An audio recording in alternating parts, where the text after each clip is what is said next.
So I brought the Scots pine into the workshop a couple of days ago just for its annual spruce up. Just go through it, pluck the needles, prune it back where appropriate, so on and so forth. And just do that every year at the end of summer, and so this one was just taking its turn. And so I had no intention to video this, and so you join me as most of the work on the tree has actually been done, because as I was cleaning out I began to see that it was ready for another step in its development, and it's kind of an interesting tree. So I thought, well, even though a lot of the donkey work has been done, I thought we'd kind of jump in at this point and just walk you through what I've been doing. So this Scots pine was collected in Norway, I would say around 2010, 2012, something like that, and I probably had it a year after that, and it came with a load of others, and it was on the bench, and you know, it was doing well, it was growing nicely, and a good friend of mine bought the tree, and we did some work on it over a few years. And I know you won't mind saying, but my good friend was a little impatient, and the tree did suffer in some respects. It lost some branches and so on and so forth, and it really had some ups and downs. And then maybe 5-7 years ago, 6, I don't know, lose track of time, but anyway, the tree came back, and it's been with me for at least 5 years, it must have been. The issue I've always had with Norwegian Scots pines in my garden is I find it very difficult to get them to get the mycelium in the roots to establish, and so as a consequence they've always grown fairly weakly, and that was kind of the problem with this tree. I don't think the mycelium really ever took hold, and so the tree was never pumping, it never really had any vigour, and so we were fighting, as you do, with all those little thin weak branches and so on and so forth, and that really was going nowhere. And so when the tree came back to me, it was a little weak and a bit sickly, and I did worry about it for a little while there. But the spring after it came back to me, I completely bare rooted it, as I tend to do with Yamadori pines. Completely bare rooted it, and then all the roots got gathered up and went back into this nice deep terracotta pot. And there it's been, like I say, for certainly 4 years now. And finally the vigour has come back, and the strength has come back. The back budding is beginning to show. The needle size is good and strong. The needles are a really good colour, and so it's grown well now for at least the last 2 years. Probably 3 years ago I did give the tree a basic wire. There's only really 3 branches on all of this, and they're all right at the very top. Obviously there's nothing here. I think there may have been in the past, but anyway, all of that's long gone. So with a tree like this, our options are fairly limited because of the number of branches, and you know, we're not going to make a little short, squat, powerful tree out of this. So really what I always wanted to do was just kind of accentuate this really wacky trunk with just a small amount of foliage. But because the tree had been prone to losing branches, I figured it was a good idea to keep all that I had until obviously it was that much more established, which it now is. And so as I've been cleaning through this and looking through it, and I'm beginning to see some of the structure, because originally it was quite long, so it's compacted over the years, and you know, there's some fairly poor branch lines in there where in the past I may have taken liberties with wiring and so on and so forth. But anyway, I feel that now it's kind of at a point where all the foliage is really more or less where I need it. It's lacking density obviously, but all the foliage is where I need it, and it's on fairly thick branches. All the really thin floppy stuff is all now gone, and the top of the trunk goes up, round and back on itself like this, and then it kicks up to make the apex of the tree, and that was achieved by basically bending that branch around using a gin here to pull it around more from the back towards the front.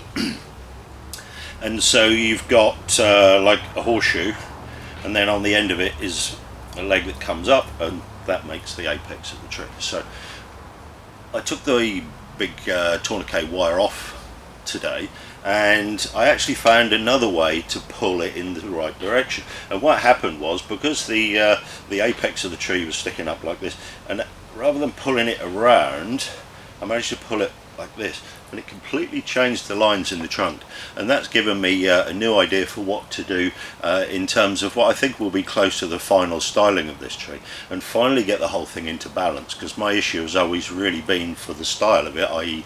Literati, there's always been too much foliage, and so today I'm going to cut some of that off, and hopefully we're going to be able to make something really small and tight and compact. So it's all been cleaned out, all the pruning has been done, the whole tree is completely wired, and so now I just kind of got to put that all in place for you.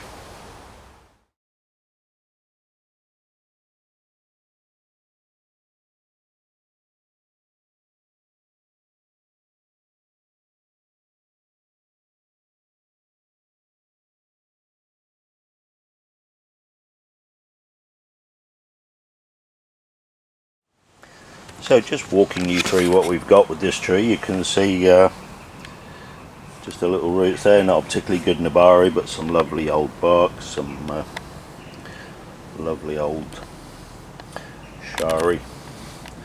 Whatever happened there was a rough night, and got some interesting pieces of deadwood. You could see some gorgeous flaky bark, and then we progress on to this lovely little dog leg here. Now the issue is with this, as I styled this tree previously, which you could kind of roughly see the shape of what I was doing, that piece of the trunk is kind of hidden. So we've got this nice little dog leg here, comes up through this relatively straight section with the little piece of gin there still yet to be worked, and then that comes up, and then this is what was my first branch originally. Nice long little branch. It's actually self-supporting now and it's absolutely fine, but it kind of really mucks up the angle on here. So you can see there it curves away from, you can see the horseshoe I was talking about. And then we've got this big branch up here which has got a massive foliage on it, which I'd previously used for part of the apex in the back of the tree. We then come around so, and you can see through there, there's a dog leg that goes up there to make the apex. And so you can see from there the way that it all curves around, and basically what we've got in there is all of that foliage is being carried by 3 branches. So bear in mind this has been significantly thinned out, which is why you can see so much of it. 2 or 3 hours ago there was 3 times more foliage here, but that's what we do at this time of year. So my plan is to take this lower branch here, get rid of that, and then coming around the back here, this great big one here carries all that foliage. I think we'll be able to get rid of that, and then we will just end up with what is sort of 3 sub branches here to build our trio of, and I think that's going to work out really quite nicely.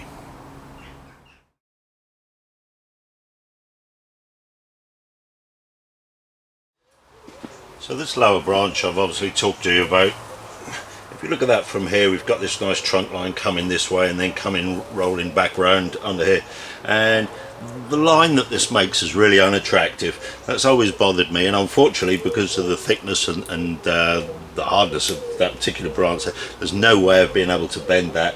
So that's why I've decided to get rid of that, because as soon as that's gone, that's going to move the energy of this tree coming way back more towards this side. So unfortunately that has got to go.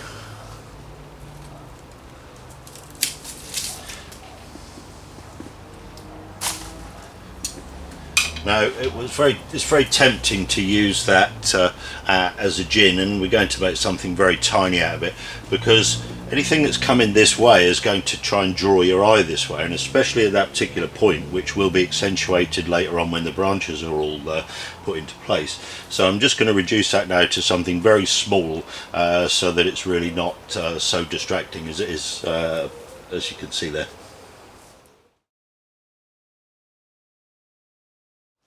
So now, for the next part of this carefully staged managed drama, it's time to take the hopefully last unnecessary branch and remove it. Don't know what I was doing in here, bending this all up like this. Some crazy shapes under here.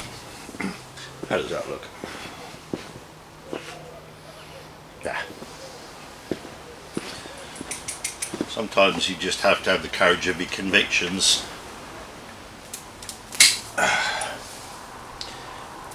Very strange branch structure. And so, finally, plan is revealed.